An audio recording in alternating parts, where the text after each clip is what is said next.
சென்னை மயிலாப்பூரில் அதிமுக பொதுச் செயலாளர் எடப்பாடி பழனிசாமி பரப்புரை மேற்கொண்டு வருகிறார். அதனை நேரலையில் பார்க்கலாம். போராடி போராடி பார்த்தார்கள். அவருடைய கட்சியுடைய நிர்வாகிகள் கூட்டத்தை கூட்டி பார்த்தார்கள். எவ்வளவோ முயற்சி செய்தார்கள். ஆனால் கடந்த தேர்தலில் போட்டியிட்ட தொகுதியை விட குறைவான தொகுதியை தான் பெற்றிருக்கிறார்கள். அதேபோல திருமாவளவன் விடுதலை சிறுத்தை கட்சிகள், திருமாவளவன் தலைமையில் இருக்கின்ற விடுதலை சிறுத்தை கட்சி எவ்வளவோ போராடி போராடி 8 இடங்களில் பெற்றிருக்கிறாங்க. அது ஒரு அங்கீகரிக்கப்பட்ட கட்சியா இருக்குது. அங்கீகாரம் இல்லாத ஒரு கட்சிக்கு அதிக இடம் கொடுத்திருக்கிறாங்க. இதுதான் திமுக. புரிந்து கொள்ளுங்கள். திராவிட முன்னேற்ற கழக தலைமையிலே அமைந்துள்ள கூட்டணிகள் இனியாவது உணர்ந்து கொள்ளுங்கள். உங்களிடத்திலே திராவிட முன்னேற்ற கழக விசுவாசம் கிடையாது. திராவிட முன்னேற்ற கழகத்தை நம்பியவர்கள் நடு ரோட்டிலே விட்டு விடுவார்கள். அனைத்து இந்திய அண்ணா திராவிட முன்னேற்ற கழக தலைமையிலே அமைக்கப்படுகின்ற கூட்டணி கட்சி தலைவர்களுக்கு உரிய மரியாதை கிடைக்கின்ற கட்சி அண்ணா திமுக கட்சி.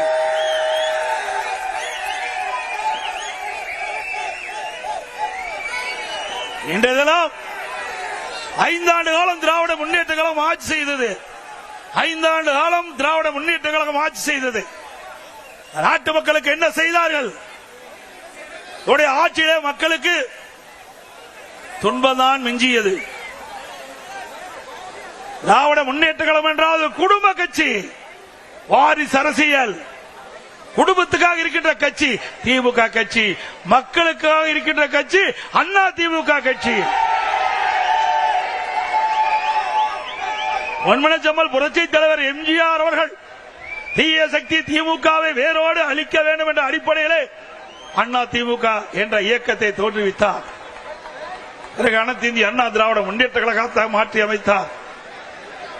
பொன்மனச்செம்மல் புரட்சி தலைவர் எம்ஜிஆர் அவர்கள் அவர் ஆட்சி செய்த போது நாட்டு மக்களுக்கு பல்வேறு திட்டங்களை கொண்டு வந்து ஏழை எளிய ஒடுக்கப்பட்ட நசுக்கப்பட்ட தாழ்த்தப்பட்ட மக்கள் இன்றைக்கு தமிழகத்தில் ஏற்றம் பெற்று கேட்டு சொன்னால் நம்முடைய தலைவர்கள் போட்ட திட்டம் புரட்சி தலைவர் எம்ஜிஆர் காலத்திலும் சரி, புரட்சி தலைவி அம்மா அவர்கள் ஆண்ட போதும் சரி, இருவரும் தலைவர்கள் முதலமைச்சர் இருந்த காலத்திலே தமிழ்நாடு மற்ற மாநிலத்திற்கு எடுத்துக்காட்டாக விளங்கியது.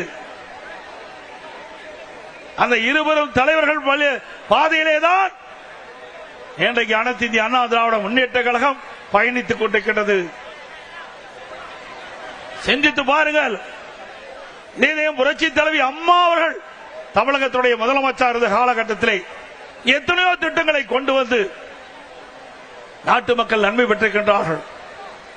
5 ஆண்டு திராவிட முன்னேற்ற கழக ஆட்சியிலே இந்த சென்னை மாநகர மக்களுக்கு என்ன செய்தார்கள்?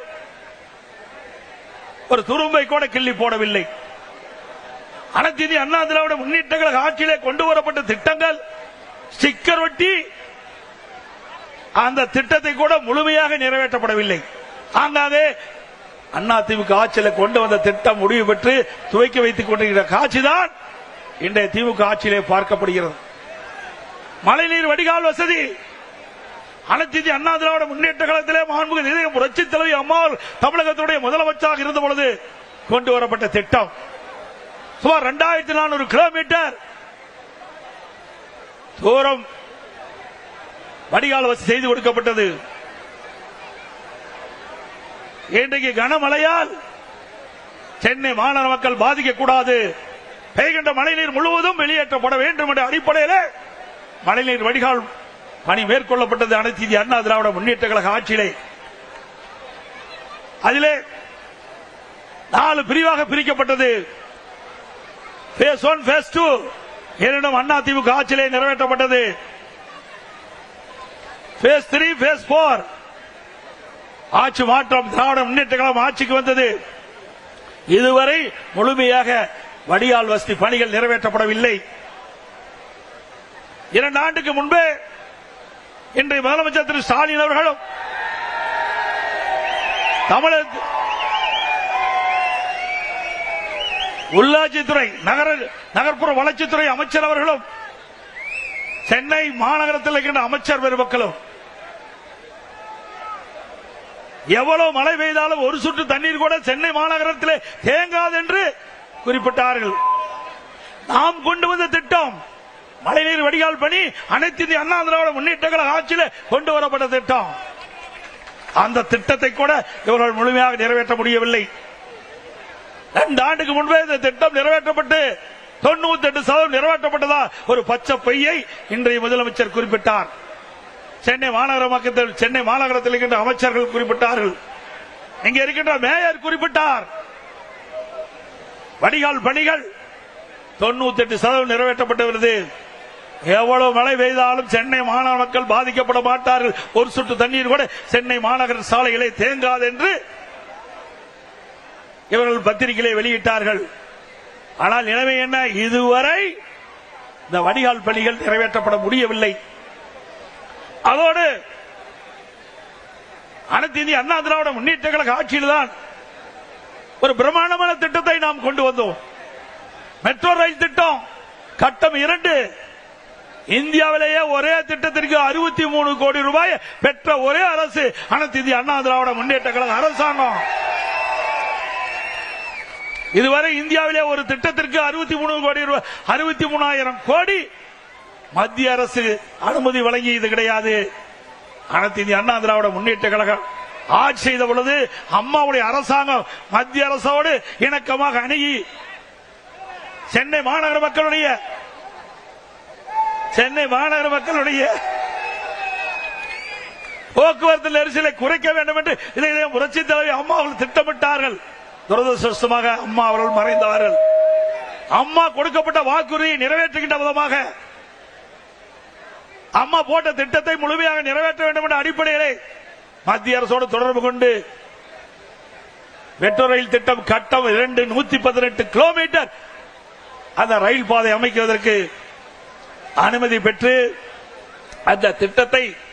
அந்த திட்டத்திற்காக மத்திய அமைச்சர் மரியாதைக்குரிய உள்துறை அமைச்சர் அமித்ஷா அவர்களை நேரடியாக சென்னைக்கு அழைத்து அடிக்கல் நாட்டிய அரசாங்கம் அதிமுக அரசாங்கம். இந்த திட்டம் முழுமையாக நிறைவேறுகின்ற பொழுது சென்னை மாநகர மக்கள் போக்குவரத்து நெரிசல் இல்லாம பயணம் செய்ய முடியும். இது அதிமுக ஆட்சியுடைய சாதனை. அதிமுக ஆட்சியுடைய சாதனை சிந்திச்சு பாருங்கள். இப்படி ஏதாவது ஒரு பெரிய திட்டத்தையாவது 5 ஆண்டு காலத்தில் இந்த சென்னை மாநகர மக்களுக்கு கொடுத்திருக்கிறீங்களா? இல்ல. எப்பொழுது பார்த்தாலும் கொள்ளை அடிப்பதுதான் ஒரே குறிக்கோள். திராவிட முன்னேற்ற கழகத்துடைய அரசாங்கம் கொள்ளையடிக்கின்ற அரசாங்கமா மாறிவிட்டது. கலெக்ஷன், கமிஷன், கரப்ஷன், இதுதான் தாரக மந்திரம் திமுக. இதைத்தான் அவர்கள் 5 ஆண்டு காலம் செய்தார்கள். மக்களுக்காக எந்த நன்மையும் செய்யவில்லை. எந்த பெரிய திட்டத்தையும் தமிழ்நாட்டு மக்களுக்கு கொடுக்கல, சென்னை மாநகர மக்களுக்கு கொடுக்கல. அது மட்டுமல்ல, அனைத்து இந்திய அண்ணா திராவிட முன்னேற்ற கழக ஆட்சி இருக்கின்ற பொழுது இன்றைக்கு புயல் வந்தது. அந்த புயல் வருகின்ற பொழுது மக்கள் பாதிக்கப்படக்கூடாது என்பதற்காக அனைத்து இந்திய அண்ணா திராவிட முன்னேற்ற கழக போர்க்கால நடவடிக்கை எடுக்கப்பட்டது. வர்த்தா புயல், கனமழை, இன்றைக்கு சென்னை மாநகரம் முழுவதும் மரங்கள் சாய்ந்தன, மின்கம்பங்கள் உடைந்தன, டிரான்ஸ்பாரம் பழுதடைந்து விட்டது. அப்படிப்பட்ட சூழ்நிலையிலும் அனைத்து இந்திய அண்ணா திராவிட முன்னேற்ற கழகம் அரசு விரைந்து செயல்பட்டு மக்களுக்கு எந்த இடையூறும் இல்லாம ஓரிரு நாட்களிலே அந்த மின் தடைகள் எல்லாம் சரி செய்து மக்களுக்கு இயல்பான நிலைக்கு கொண்டு வந்த அரசாங்கம் அதிமுக அரசாங்கம். சென்னை மாநகரத்தில் மட்டும் 2 லட்சம் மரங்கள், 2 லட்சம் குப்பைகள் மாநகராட்சியிலிருந்து அகற்றப்பட்டன. எப்படி மக்களுக்கு பிரச்சனை ஏற்படுகிற போது அந்த பிரச்சனையை தீர்க்கக்கூடிய வல்லமை படைத்த அரசாங்கமா அனைத்து இந்திய அண்ணா திராவிட முன்னேற்ற கழக அரசு விளங்கியது. அண்மையிலே ஓராண்டு என்று நினைக்கின்றேன், ஓராண்டு 2 ஆண்டு இருக்கின்ற நினைக்கின்றேன், சென்னை மாநகரத்தில் வெறும் மழைதான் பொழிந்தது. எல்லா பக்கமும் எல்லா சாலையிலும் தண்ணீர் தேங்கி இருந்தது. அப்பொழுது ஒரு பெண்மணி சாலையிலே நடந்து கொண்டு சென்று கொண்டிருந்த பொழுது அந்த பெண்மணி சொன்னார், ஸ்டாலின் தான் வந்தாரு, ஸ்டாலின் தான் வந்தாரு, நீச்சல் அடிக்க விட்டார். அப்படிப்பட்ட நிலைமைதான் சென்னை மாநகரத்தில் விளங்கி கொண்டிருக்கின்றது. இன்றைக்கு ஸ்டாலினுடைய ஆட்சியில குடும்பத்தில் இருக்கின்றவர்கள் அதிகார மையங்கள் 4 அதிகார மையம். 1 முதலமைச்சர் ஸ்டாலின், 2 துணை முதலமைச்சர் உதயநிதி அவர்கள், 3 திரு ஸ்டாலினுடைய மருமகன் சபரீஸ்வரன், 4 திரு ஸ்டாலினுடைய மனைவி மரியாதைக்கு துர்கா அவர்கள். 4 அதிகார மையங்கள் தமிழகத்தை ஆட்டி படைத்துக் கொண்டிருக்கின்றது. இந்த 4 அதிகார மையங்களுக்கும் முடிவு கட்டுகின்ற தேர்தல் வருகின்ற சட்டமன்ற பொது தேர்தல்.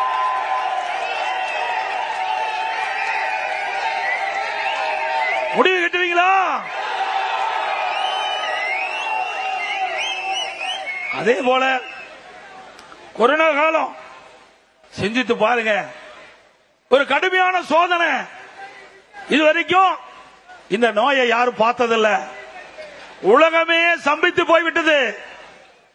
கொரோனா வைரஸ் காற்றிலே பரவக்கூடிய ஒரு நோய். உலகம் முழுவதும் பரவி கொண்டிருந்த அந்த காலகட்டத்தில் தமிழகத்திலும் கொரோனா வைரஸ் பரவல் கடுமையாக இருந்தது. அந்த கொரோனா வைரஸ் பரவல் இன்றைக்கு ஒருவரை தாக்கின்ற பொழுது அதனுடைய அறிகுறி என்ன என்று கூட தெரியாத ஒரு காலகட்டம். அந்த காலகட்டத்தில் கூட நம்முடைய மருத்துவர்கள், நம்முடைய அரசாங்கம் திறமையாக செயல்பட்டு அந்த கொரோனா வைரஸ் பரவல் அறிகுறிகளை கண்டுபிடித்து அதற்கு தக்க சிகிச்சை அளித்து விலை மதிக்க முடியாத உயிரை காப்பாற்றிய அரசாங்கம் அதிமுக அரசாங்கம். சிந்தித்து பாருங்க, ஒரு கடுமையான சோதனை. இதுவரைக்கும் இந்த நோயை யாரும் பார்த்ததில்லை. உலகமே சம்பித்து போய்விட்டது. கொரோனா வைரஸ் காற்றிலே பரவக்கூடிய ஒரு நோய். உலகம் முழுவதும் பரவி கொண்டிருந்த அந்த காலகட்டத்தில் தமிழகத்திலும் கொரோனா வைரஸ் பரவல் கடுமையாக இருந்தது. அந்த கொரோனா வைரஸ் பரவல் இன்றைக்கு ஒருவரை தாக்கின்ற பொழுது அதனுடைய அறிகுறி என்ன என்று கூட தெரியாத ஒரு காலகட்டம்.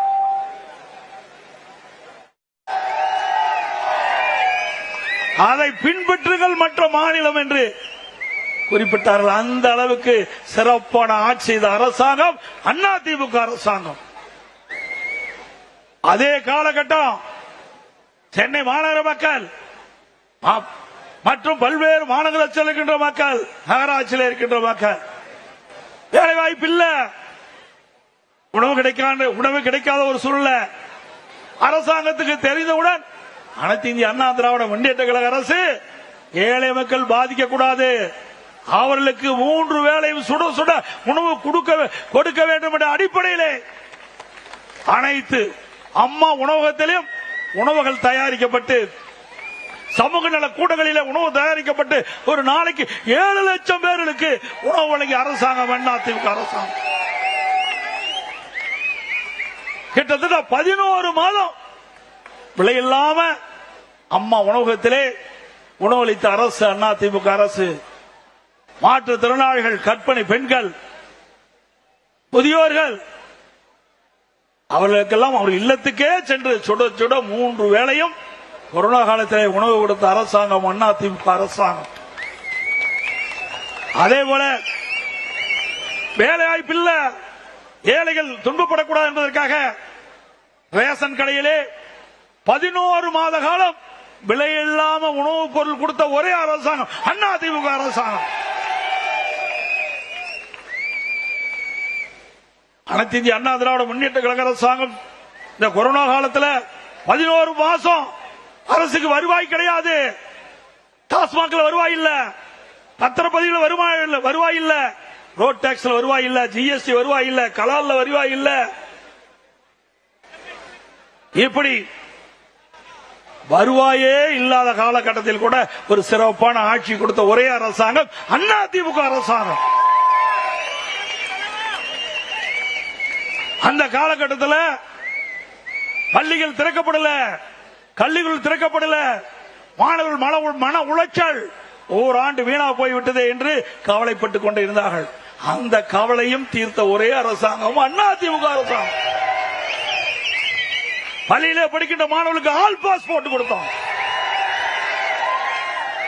கல்லூரியிலே படிக்கின்ற மாணவர்களுக்கு ஆன்லைன்ல வகுப்பு நடத்துறோம். ஆன்லைன்ல தேர்வு சிறப்பா கல்வி கட்டுறாங்க. சிறப்பா ஆன்லைன்ல தேர்வு எழுதி தேர்ச்சி பெற்றாங்க. இளைஞர்களையும் காப்பாற்றிய அரசு, மாணவர்களையும் காப்பாற்றிய அரசாங்கம் அதிமுக அரசாங்கம். இப்படி ஏதாவது ஒரு திட்டத்தையாவது இந்த ஆட்சியை பார்க்க முடிகிறதா? இப்படி ஏதாவது ஒரு திட்டத்தையாவது செயல்படுத்தி காட்டினார்களா? சிந்தித்து பாருங்கள். அது மட்டுமல்ல, திராவிட முன்னேற்ற கழகம் சுமார் 525 அறிவிப்புகள் 2021 சட்டமன்ற பொதுத் தேர்தலில் அறிவித்தார்கள்.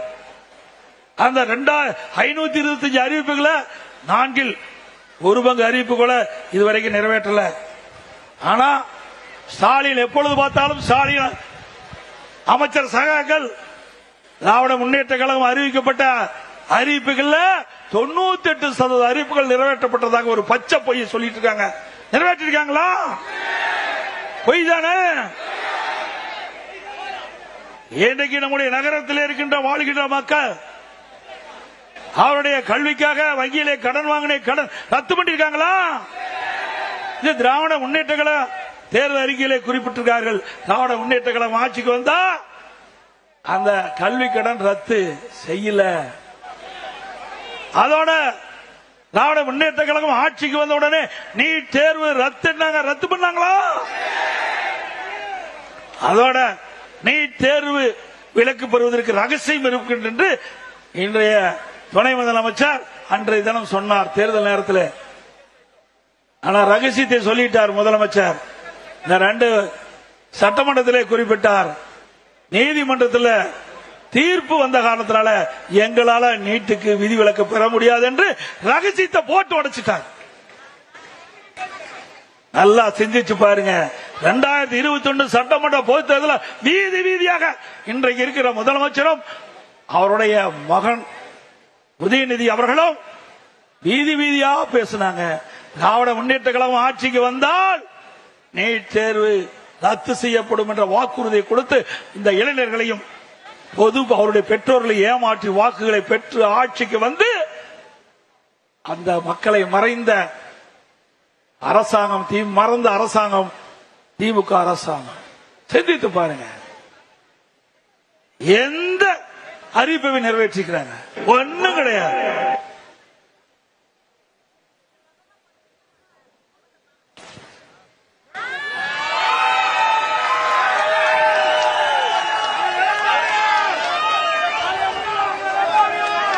இன்றைக்கு இங்கே இருக்கின்ற மக்கள், நான் இந்த வீதியிலே வருகின்ற பொழுது பார்த்தேன், பெரும்பாலும் சாதாரண மக்கள். நான் கிராமத்திலே வாழ்ந்தவன், கிராமத்திலே பிறந்து வாழ்ந்தவன், ஏழைகளுடைய கஷ்டத்தை நன்கு உணர்ந்தவன், அவர்களோடு வாழ்ந்தவன், அவளுக்கு கஷ்ட நஷ்ட துன்பம் துயரம் வேதனைகளை பகிர்ந்து கொண்டவன். அந்த அடிப்படையில் எங்களுடைய ஆட்சி நடைபெற்றது. இன்றைய ஆட்சியாளர்கள் அப்படி அல்ல. செல்வர்களுக்குத்தான் இந்த ஆட்சியிலே முதலிடம் புகலிடம், ஏழைகளுக்கு இல்ல. அதிமுக ஆட்சிக்கு வரை ஏழைகளுக்காக திட்டங்களை போட்டோம். திமுக ஆட்சி குடும்பத்திற்காக திட்டங்களை போட்டுக் கொண்டிருக்கின்றார்கள். தேர்தல் நேரத்தில் கொடுக்கப்பட்ட வாக்குறுதி, திராவிட முன்னேற்ற கழகம் ஆட்சிக்கு வந்தால் சொத்து வரி உயர்த்த மாட்டோம் என்று வாக்குறுதி கொடுத்து அந்த வாக்குறுதியின் அடிப்படையில் மக்களை ஏமாற்றி வாக்குகளை பெற்று ஆட்சிக்கு வந்த பிறகு சொத்து வரி உயர்த்திய ஒரே அரசாங்கம் திராவிட முன்னேற்ற கழக அரசாங்கம். இன்றைக்கு வீட்டு வரி 100% உயர்வு. இங்க இருக்கிற வீடு என்றால் 1000 ரூபாய்க்கு வரி செலுத்திக் கொண்டிருந்தால் இப்பொழுது 2000 ரூபாய் திமுக ஆட்சியிலே வரி செலுத்த வேண்டும். அதே போல இங்க இருக்கின்ற கடை அதிமுக ஆட்சியிலே இன்றைக்கு குறைந்த வரி செலுத்தப்பட்டது. ஆனால் திராவிட முன்னேற்ற கழக ஆட்சியிலே 180% வரியை உயர்த்திருக்கின்றார்கள். ஆண்டுக்கு 6% வீட்டு வரி உயர்வு, கடை வரி உயர்வு. இப்படிப்பட்ட கொடுங்கோல் ஆட்சி தேவையா? 100%, 150%, ஆண்டுக்கு 6% உயர்த்தப்பட்டது சொன்னால் அந்த மக்கள் எப்படி பிழைப்பார்கள்? அவர்கள் மீது அவர்களுடைய தலை மீது இவ்வளவு பெரிய வரி சுமை சுமத்திய அரசாங்கம் அதிமுக அரசு. பிறகு மின்கட்டணம் இன்றைக்கு கடுமையாக உயர்த்தப்பட்டு விட்டார்கள். 52% மின் கட்டணத்தை உயர்த்தினார்கள். ஆண்டுக்கு 5% மின் கட்டண உயர்வு. எவ்வளவு மக்கள் தாக்கு பிடித்துக் கொண்டிருக்கிறார்கள். தேர்தல் நேரத்திலே கொடுக்கப்பட்ட வாக்குறுதியை அப்படியே அந்தர்பல்ட்டி அடித்து மக்களை வாட்டி வதைக்கின்ற அரசாங்கமாக இன்றைக்கு விடியா திமுக அரசு இருந்து கொண்டிருக்கின்றது. இன்றைக்கு சிறு குறு நடுத்தர தொழில்களை செய்ய முடியல. மின்கட்டண உயர்வு. இன்றைக்கு சென்னை மாநகர மக்களை பொறுத்த வரைக்கும் வீடு கட்ட வேண்டியதாலும் சரி, கடை கட்டுவதாலும் சரி, கட்ட வேண்டும் என்றாலும் சொல்லி அப்ரூவ் வாங்க வேண்டும். சென்னை மாநகராட்சியிலே அதற்கு கட்டிட அனுமதி பெற வேண்டும். அனைத்து இந்திய அண்ணா திராவிட முன்னேற்ற கழகம் ஆட்சி இருக்கின்ற பொழுது 1000 சதுரடிக்கு மாநகராட்சி